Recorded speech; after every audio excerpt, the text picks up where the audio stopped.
Сәлем баршаңызға, менің сүйікті оқырмандарым, менің арнама қош келдіңіздер.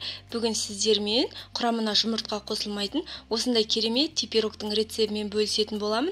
Егер бұл арнаға тіркелмеген болсаңыз, подписаться батырмасын басып қойыңыз.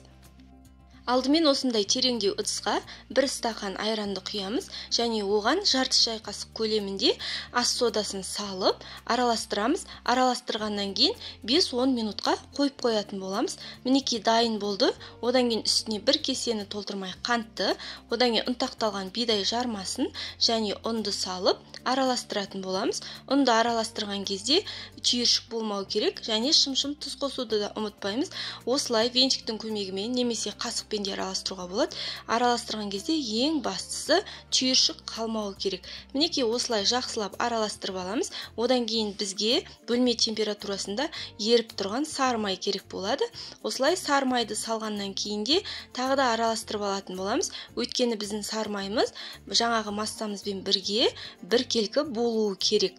Осылай сары майды салып болғаннан кейін 15-20 минутқа міндетті түрде бетін жауып бөлек қойып қоямыз. Ол аралықта біз арасына қосатын алмамызды турап алатын боламыз. Мінекей біздің массамыз бағанағыдай емес, май қосылғаннан кейін жұмсарды және сұйықтау болды.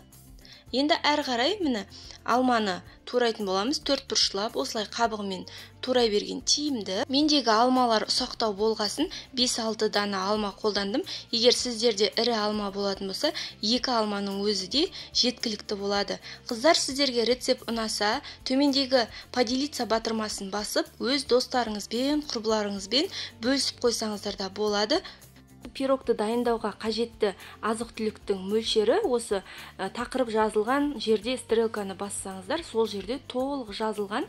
Мінекей енді дайын болған алмаларды осылай пирогқа қосатын боламыз. Алманы қосқаннан кейін де массамызды жақсылап араластырамыз. Өйткені біздің алмамыз бен қамырымыз біркелкі болып араласуы керек. Енді бұл пирогты кез келген ыдысқа пісіре беруге болады. Силиконовый ыдысқа немесе темір ыдысқа, ал мен қозғалмалы кальций ыдысқа пісіретін боламын. Ол үшін мен кальцияның астын ең бірінші осылай фольгамен қаптап алатын боламын.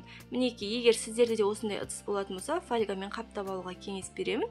Мінекей дайын болды. Қамырымызды салдық. Қамырды салғаннан кейін осылай қасықпен немесе лопаткамен біркелкі етіп осылай жайып алатын боламыз. Енді бұл пирогты алдын ала қызып тұрған пеште 180 градуста 45-50 минутта беті қызарғанша пісіріп алатын боламыз.